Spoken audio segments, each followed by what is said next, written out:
Good morning, Bears. Welcome to this week's edition of the WBBN News. I'm Jordan. And I'm Kiara. We have a lot going on, so please listen up to the following announcements. Any freshman or sophomore who would like to apply to Bayside's Teaching Academy, listen up.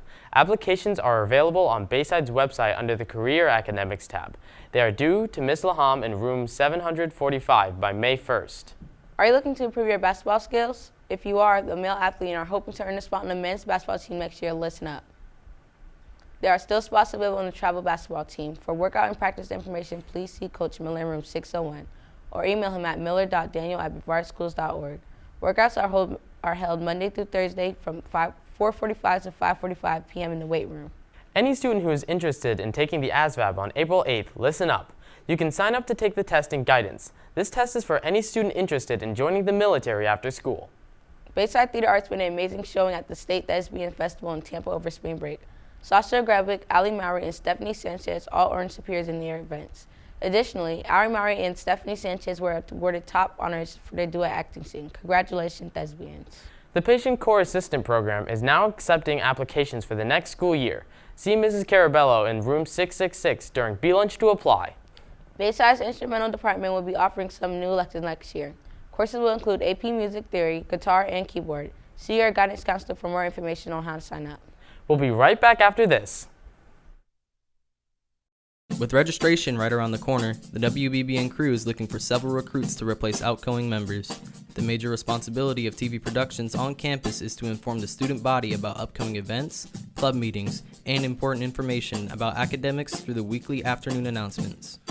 However, this class isn't just about looking good on TV. It is a hands-on class where you can learn many useful skills, including shot composure, interviewing techniques, nonlinear editing, studio production, broadcast announcing concepts, field production, and writing skills. Bayside's TV production students use Adobe Premiere and the Creative Cloud Suite to create everything from commercials to short films. In addition to learning skills that will help you pursue a field in the communications industry, Level 2 and 3 TV students will take the Adobe Premiere and After Effects user exams. Throughout her 23 years as the instructor of this course, Mrs. Potter has managed to create a fun and successful learning environment and has high expectations for prospective students.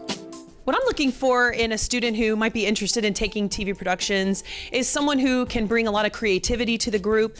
A big responsibility that this group has is creating a weekly show for the news, so having that content and fresh content is really important. Students in this class are going to learn how to compose shots, run cameras, interviews, work here in the studio, and also learn how to edit using Adobe Premiere. So there's lots of different things to do, so if you enjoy hands-on activities, this is a great place for you, but you also need to be kind of a really good independent worker. Being able to sit down and kind of focus in on what you're doing is really important, because there are going to be days where you're editing for days at a time, so it's not always up and around. It's a little bit of everything.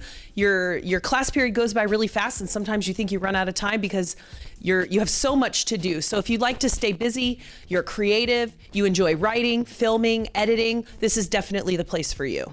Mrs. Potter is not the only one with high expectations for their program. Her students share the same enthusiasm for what they do. I like TV productions because everyone works together. It's just like a nice little family. During my time here, I've learned how to edit videos using Adobe Premiere Pro. Being a member of TV Productions is bigger than just shooting video and appearing on TV. The crew works in sometimes crowded and stressful situations. They get through it with lots of teamwork. Everybody in TV Productions really likes to help each other out and make sure everyone succeeds. They're always willing to lend a helping hand whenever needed, and everyone is also just very kind and awesome.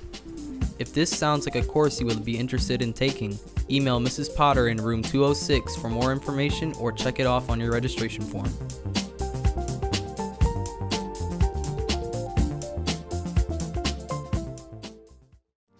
In honor of Women's History Month, today's spotlight is on Susan B. Anthony. Susan B. Anthony was a women's rights activist and an American social reformer who was committed to social equality. Susan was born on February 15, 1820 in Adams, Massachusetts. She was a precocious child and learned to read and write at the age of 3. The second oldest of 8 children to a local cotton mill owner and his wife, only 5 of Anthony's siblings lived to be adults. In the 1840s, Anthony's family became involved in the fight to end slavery, also known as the abolitionist movement. She collected anti-slavery petitions at the age of 17. Anthony was never married and never had children. Because almost all universities did not allow women to enroll, she never attended college. She was more focused on advancing women's rights.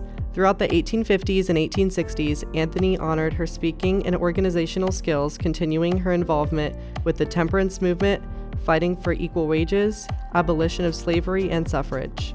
She was president of the National Women's Suffrage Association from 1892 to 1900. Her works helped pave the way for the 19th Amendment of the Constitution in 1920, giving women the right to vote. Nicknamed the Anthony Amendment in honor of the leader who had died in 1906, the 19th Amendment was ratified on August 18, 1920. For more than 70 years, women like Susan B. Anthony fought for women's rights to vote alongside men on Election Day. Anthony devoted her entire life to the cause of women's equality. She once said she wished to live another century to see the fruition of all the work for women. When she died on March 13, 1906, in Rochester, New York, at the age of 86 from heart failure and pneumonia, women still did not have the right to vote. After her death, she was inducted into the National Women's Hall of Fame for her bravery and courage for gaining equal rights for women in a time where there were none. Her most famous quote is, "Men their rights and nothing more, women their rights and nothing less." For more information on Susan B. Anthony, log on to www.biography.com/biographies/Susan B. Anthony. Today's Athlete Spotlight may have caught your eye on the golf course or making big plays on the diamond. Senior Zachary St. Jean makes himself known at Bayside. Since sophomore year, Zach has put in a lot of hard work and dedication out on the golf course. For the last 2 years, Zach and his teammates have held the title of the Battle of the Bay champions. In his junior year, he trained very hard and made some big accomplishments. He attended the district competition and scored low enough to move on to the regional level. Currently, Zach holds a personal best for shooting a 39 on a 9-hole course. Now back for his final season as a Bear, Zach is leading the men's golf team as captain. In the spring of his freshman year, Zachary joined the baseball team. He was on the JV team his freshman and sophomore year. Zach played the position of pitcher and first baseman. His hard work and effort paid off. His junior year, he was promoted to varsity, and at the end of his junior year, his team made it to districts. His time on the baseball field has provided Zach with so many fond memories. My favorite high school memory is when we played against St. Edwards. I threw a complete game with 8 strikeouts. I also had 2 hits, and we went on to win the game. When he's not busy on the field, Zach takes his schoolwork very seriously. Zach works hard to maintain a steady 3.0 GPA. After graduating in the spring, Zach plans on attending Florida Atlantic University. He would like to study sports management or business. Congratulations, Zach, on all that you have accomplished. We wish you the best of luck in the future. This has been Reagan Barley reporting for the WBBN. And we're back. Tickets are on sale for Bayside Spring Musical, Rodgers and Hammerstein Cinderella. This classical musical is fun for the whole family. There will be performances on Thursday, April 7th at 7 p.m. and Friday, April 8th at 7 p.m. There will be 2 performances on Saturday, April 9th, one at 2 p.m. and 7 p.m. Tickets are only $8 in advance and $10 at the door. Tickets can be purchased in advance through Bayside's online ticketing website below. If you haven't purchased your yearbook yet, listen up. Yearbook sales end March 30th. You can order online at yearbookforever.com. The cost is $80.